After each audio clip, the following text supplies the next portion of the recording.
नमस्कार दोस्तों, आप सभी का एक बार फिर से स्वागत है मेरे YouTube चैनल पे। तो आज हम लोग अपने निफ्टी और बैंक निफ्टी में जाने से पहले जिस इंडेक्स को आप देख रहे होगे ना, डॉ जोन्स इंडस्ट्रियल एवरेज, ये यूएस का सबसे बड़ा इंडेक्स है और हम लोग इसी को कवर करेंगे। ओके व्यूवर्स, तो इसको कवर करेंगे, उसके बाद फिर हम लोग नैस्डैक को भी कवर करेंगे। क्योंकि आप देखो, जो बड़े बड़े इंडेक्स होते हैं ना, मान के चलो अगर यूएस में कुछ भी हलचल हो रहा है अमेरिका में, तो यहाँ पे इंडिया के शेयर मार्केट में उसका हलचल थोड़ा बहुत देखने को मिलेगा ही मिलेगा, चाहे आप मानो या ना मानो। बट 1 से 2% का जो है ना, वो कहते हैं ना कि 1 से 2% का ही झटका देखने को मिलेगा, बट मिलेगा वो सारी चीज़ें। ओके, तो फिलहाल तो मैं ये चीज़ बराबर आप सभी लोगों को बोलते आया हूँ, जैसा हमारे इंडियन मार्केट में होता है ना, वैसा अब यूएस मार्केट में भी होने लगा है। अगर यहाँ पे इंडियन मार्केट में सेलिंग देखने को मिलता है, तो फिर यूएस मार्केट में भी वो सेलिंग देखने को मिलेगा ही मिलेगा।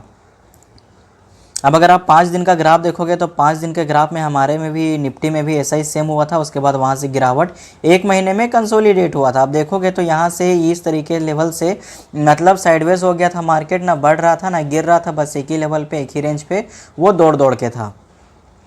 खैर, अगर आप यहाँ पे देखोगे नैस्डैक को, तो नैस्डैक में भी अच्छा खासा गिरावट हम सभी लोगों को देखने को मिला, और ये रहा सेम गिरावट उसी तरीके से सेम हाल में। तो यूएस मार्केट का आप यहाँ पे हाल जान सकते हो कि अभी कुछ बढ़िया नहीं है, और इसी को हम लोग मतलब एनालिसिस करके चल सकते हैं कि अपनी इंडियन मार्केट में, कि इंडियन मार्केट का भी हाल मंडे को कुछ खास नहीं होने वाला है, क्योंकि ये फ्राइडे को क्लोजिंग है यूएस मार्केट का। और अगर आप यहाँ पे इम्पोर्टेंट न्यूज़ को देखोगे ना, तो यहाँ पे देखोगे Dow falls 500 point, Nasdaq slides as tech rout continues. मतलब जितने भी टेक शेयर्स हैं ना, वो सारे चल रहे हैं, बट फिर भी इंडेक्स यहाँ पे गिर रहा है। उसके बाद यहाँ पे देखोगे Nasdaq composite sink almost 3% as Trump comments shake chip stocks. समझ सकते हो आप यहाँ पे। उसके बाद यार आप अगर देखोगे ना, तो आपको समझ में आएगा। बट मैं यहाँ से क्या करने वाला हूँ, मैं यहाँ से जाने वाला हूँ अपने निफ्टी 50 और बैंक निफ्टी में। लेकिन उसमें जाने से पहले सबसे पहले एफआईआईज और डीआईएस के डाटा को हम लोग समझेंगे। ओके, सभी लोगों को यहाँ पे देख के समझ में आएगा अच्छे से व्यूवर्स। कैश मार्केट में अगर आप एफआईआईज का डाटा देखोगे ना, तो यहाँ पे एफआईआईज का जो है ना 1 वीक में कंप्लीट बुलिश है, मैं गलत नहीं बोलूँगा। आप देखोगे 15, 16, 17 को मार्केट क्लोज था, 18 को और 19 को आप यहाँ पे देखोगे ना, तो एफआईआईज अभी तक 2, 3, 5, 8, 9 ऑलमोस्ट यहाँ पे आप देखोगे ना, तो 10,000 करोड़ का यहाँ पे वो बाइंग कर चुके हैं। ओके, ऑलमोस्ट 10,000 करोड़ का वो यहाँ पे बाइंग कर चुके हैं, और उनका रुख देखने से यही लग रहा है कि वो कंप्लीट बुलिश है मार्केट में। बट अगर आप यहाँ पे उल्टा देखोगे ना, डीआईएस का अगर आप डाटा देखोगे ना, तो डीआईएस यहाँ पे ताबड़तोड़ प्रॉफिट बुकिंग और वो पैसे निकालने में लगे हुए। उसका भी डाटा मैं आप सभी लोगों को दिखाऊंगा। ये देखो, आपको देख के यहाँ पे समझ में आएगा कि ये उतना भी बड़ा सेलिंग नहीं है, बट फिर भी है भाई। 461 करोड़, 2,904 करोड़, 529 करोड़, उसके बाद 331 करोड़। इस वीक का मैं डाटा बता रहा हूँ। अगर आप इस वीक का, तो वहाँ पे उन लोगों का कितना यहाँ पे है, उन लोगों का यहाँ है 10K करोड़। 10,000 करोड़ का उन लोगों का बाइंग है, तो इन लोगों का कितने करोड़ का सेलिंग है? 3, उसके बाद 3.5, उसके बाद 4, और उसके बाद 4.5 करोड़ का, 4,500 करोड़ का यहाँ पे इन सभी लोगों का सेलिंग है। तो आप ये डाटा एक्यूरेट लगा सकते हो। तो फिर भी एफआईआईज वाले जो हैं मार्केट को उठा के ऑल टाइम हाई पे लेके चल गए हैं। और अब मंडे को देखना है, क्योंकि यूएस मार्केट में जिस तरीके से हलचल हुआ है ना, वो फिर यहाँ पे इंडियन मार्केट में वो सारी चीज़ें देखने को ना मिले। तो सबसे बड़ा टेंशन इसी बात का है। अगर इंडियन मार्केट में गिरावट होगा ना, तो फिर अच्छा खासा होगा। और चलिए हम लोग अब निफ्टी 50 में, उसके बाद बैंक निफ्टी को कवर करके वीडियो को समाप्त कर देंगे। व्यूवर्स, जैसा कि आप सभी लोग यहाँ पे देख सकते हो ना, तो मैं यहाँ पे चार्ट आप सभी लोगों को बड़ा करके दिखाना चाहूँगा। 24,860 पे ओपनिंग होते के साथ में ही मार्केट यहाँ पे कितने का लो बना था एक ही कैंडल पे? 24,744 का। और मैं जब लाइव आया हुआ था ना, मैं आप सभी लोगों को बता देना चाहता हूँ कि मैं पर डे लाइव आता हूँ, और पर डे लाइव आके मैं यहाँ पे एनालिसिस करता रहता हूँ, और कम्प्लीटली एक्यूरेट टारगेट के साथ मैं सभी लोगों को यहाँ पे बताते रहता हूँ। तो यहाँ पे क्लियरली क्या था, मैंने यहाँ पे क्लियरली बोला था कि भाई साहब आप रुक जाओ, 24,690 का टूटना ना बेहद ज़रूरी है। अगर ये टूट जाएगा ना, तो मैं एग्जैक्टली बोल रहा हूँ 24,700 के पुट पे मैं यहाँ पे एंट्री लूँगा, और टारगेट रखूँगा 24,650 या 24,600 का। और आप यहाँ पे देखोगे तो धीरे धीरे गिरते मार्केट कहाँ पे आ गया, ये देख लो। 24,690 यहाँ पे टूटा, उसके बाद यहाँ पे 24,650, उसके बाद 24,600, उसके बाद अगर आप यहाँ पे देखोगे ना, तो 24,500 भी टूटा। टूटा, सॉरी 24,600 भी टूटा, उसके बाद 24,550 और 24,500 तक भी टारगेट मिला। तो इतना एक्यूरेट टारगेट अगर आपको मिल रहा है किसी भी इंडेक्स में, तो मैं वही कहता हूँ ना कि जब मार्केट एक तरफा होगा ना, उस दिन कोई प्रॉफिट नहीं बनाना चाहेगा, सब लोग लॉस में रहेंगे। कॉल ऑप्शन में कितने लोगों ने यहाँ से एंट्री लिया होगा, यहाँ से आपने एंट्री लिया होगा, यहाँ से एंट्री लिया होगा, एंड में क्या करना पड़ा, आपका स्टॉप लॉस यहाँ पे हिट हुआ और स्टॉप लॉस यहाँ पे हिट होने के बाद में आपको अच्छा खासा नुकसान यहाँ पे सहना पड़ा।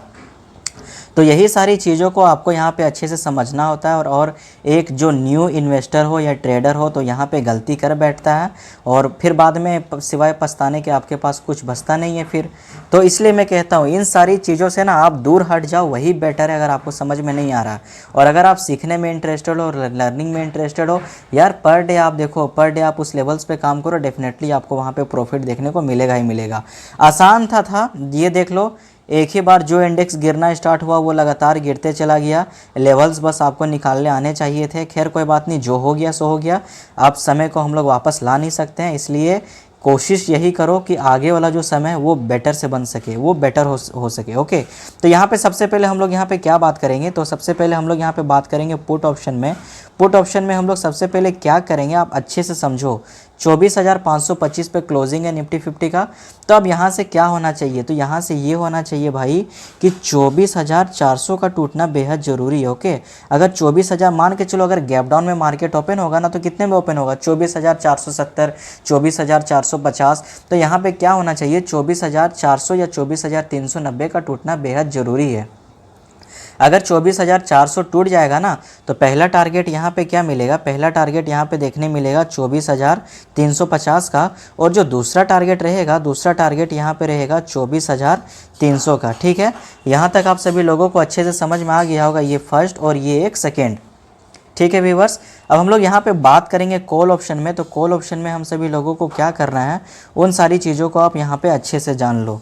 और जिस किसी ने अभी तक स्क्रीनशॉट नहीं मारा, आप स्क्रीनशॉट मार के रख सकते हो। तो कॉल ऑप्शन में हम लोग क्या करेंगे, 24,650। ओके, 24,650 ये अपसाइड में जाना चाहिए। अगर 24,650 के अबव में हमारा निफ्टी 50 जाएगा तभी हम लोग निफ्टी में एंट्री मारेंगे, वरना एंट्री हम लोग सिंपली अवॉइड करेंगे। पहला टारगेट यहाँ पे क्या निकल के आएगा, पहला टारगेट यहाँ पे निकल के आएगा 24,700, और दूसरा टारगेट यहाँ पे निकल के आ सकता है 24,750 से लेके 24,800 तक। ठीक ना, 24,750 से लेके 24,800 तक। ये मिस्टेक आपको नहीं करना है। आप सबसे बड़ी गलती क्या करते हो ना, कि आप एडवांस में एंट्री मारते हो और BTST ट्रेड जो भी करते हैं ना, सबसे बड़ी मिस्टेक करते हो आप। यार वो ज़िंदगी में ओवरनाइट पोजीशंस आपको कैरी नहीं करना है, नहीं तो बहुत गंदा नुकसान होगा आपका और बहुत गंदा वहाँ से फंसोगे भी आप। सिवाय पैसे गंवाने के आपके पास कोई दूसरा ऑप्शन नहीं बचेगा। वेल, जिस किसी ने अभी तक स्क्रीनशॉट नहीं मारा वो स्क्रीनशॉट मार के रख लो। अब हम लोग बात करेंगे बैंक निफ्टी में क्या करना है क्या नहीं। तो वेल व्यूअर्स, ये सारी चीज़ें आप देख रहे हो ना कि बैंक निफ्टी का ग्राफ किस तरीके में है, किस वे में ये परफॉर्म कर रहा है। तो बैंक निफ्टी का यहाँ पे सिंपल सा कहना है, आप यहाँ पे बिलीव नहीं करोगे।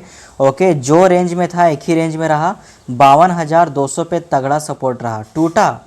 मैं मानता हूँ कि ये लेवल 52,200 टूटा, लेकिन 52,200 पे बहुत ही तगड़ा सपोर्ट रहा बैंक निफ्टी का, और 52,500 पे एक अपसाइड लेवल पे सपोर्ट, वो सारी चीज़ें देखने को मिला। तो इसी का है, यहाँ पे ज़्यादा बैंक निफ्टी में डिस्कशन करने का कोई फ़ायदा यहाँ पे है नहीं। तो मंडे को क्या करने वाले, मंडे को हो सकेगा गैप डाउन में ओपन होगा मार्केट और पैनिक सेलिंग आएगा ही आएगा, क्योंकि बैंक निफ्टी का नहीं कह सकता, लेकिन निफ्टी 50 ऑल टाइम हाई पे है और निफ्टी कितना गंदा इम्पैक्ट डाल सकता है ये आप सभी लोगों को मालूम है। तो सबसे पहले हम लोग यहाँ पे पुट ऑप्शन में किस प्रकार से ट्रेड करेंगे, तो यहाँ पे ना 52,000 का टूटना ना बेहद ज़रूरी है। ठीक है व्यूअर्स, अगर 52,000 टूटेगा, देख लो आप अच्छे से, अगर 52,000 टूटेगा ना तभी हम लोग एंट्री मारेंगे, और अगर 52,000 नहीं टूटेगा तो सिंपल सपाटा मेरा यही कहना है कि हम लोग एंट्री नहीं मारेंगे। पहला टारगेट क्या देखने को मिलेगा, पहला टारगेट यहाँ पे देखने को मिलेगा 51,800 का। 900 आप भूल जाओ, 51,800 का टारगेट एग्जैक्ट देखने को मिल जाएगा। दूसरा टारगेट यहाँ पे 51,750 से लेके 51,700 तक का टारगेट ईजिली आप सभी लोगों को देखने को मिल जाएगा। खैर ये तो क्लियर हो गया आप सभी लोगों को। अब मैं यहाँ पे बात करने वाला हूँ कि कॉल में आप लोग किस प्रकार से ट्रेड करोगे।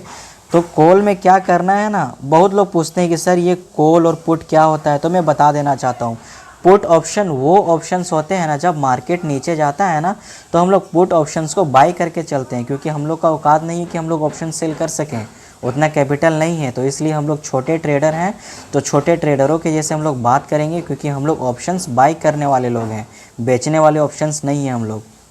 तो यही है कि पुट ऑप्शन बाय करके चलेंगे जब मार्केट नीचे गिरेगा, जितना मार्केट नीचे गिरेगा उतना आपका पुट ऑप्शन आगे भागेगा। और कॉल ऑप्शन तब बाय करेंगे जब मार्केट ऊपर जाएगा, जितना मार्केट ऊपर जाएगा कॉल ऑप्शन आपका उतना ही भागेगा। तो कॉल में देखो क्या करना है हम सभी लोगों को, 52,222 पे क्लोजिंग है, और मान के चलो अगर गैप अप में ओपन हो जाए मार्केट गलती से, 52,300 या 52,400 में ओपन होगा, तो यहाँ पे 52,550 का टूटना ना, 52,550 का टूटना बेहद ज़रूरी है। 52,550 है व्यूवर्स, 52,550 का टूटना बेहद ज़रूरी है। अगर ये टूट जाएगा तो पहला टारगेट यहाँ पे क्या रहेगा, पहला टारगेट रहेगा यहाँ पे 52,650 का, और दूसरा टारगेट यहाँ पे क्या रहेगा 52,750 का।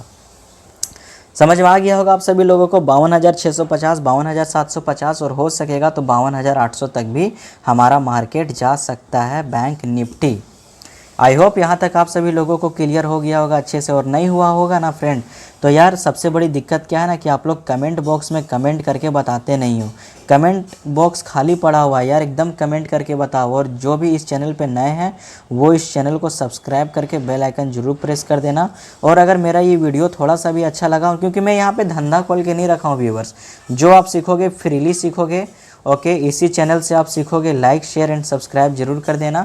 तो इसी चैनल से सीखोगे, धंधा मैं खोल के नहीं रखा हूँ। अगर ऐसा रहता है ना तो मैं बोलता भाई मेरा कोर्स बाय करो, भाई मेरा प्रीमियम ग्रुप ज्वाइन करो, ये करो वो करो। मतलब नहीं है मुझे उन सारी चीज़ों से। आप एक अवेयर रहो, इस देश के आप अच्छे नागरिक हो, आप अवेयर रहो, सारी चीज़ों को आप समझो। दिमाग पे लोड लेना ही नहीं है, हो रहा है हो रहा है, नहीं हो रहा है नहीं हो रहा है, टेंशन मतलब। आप इन्वेस्टमेंट के वीडियो देखो, मैं वो सारे भी वीडियोज़ डालता हूँ। तब तक के लिए thank you so much and जय हिंद जय भारत।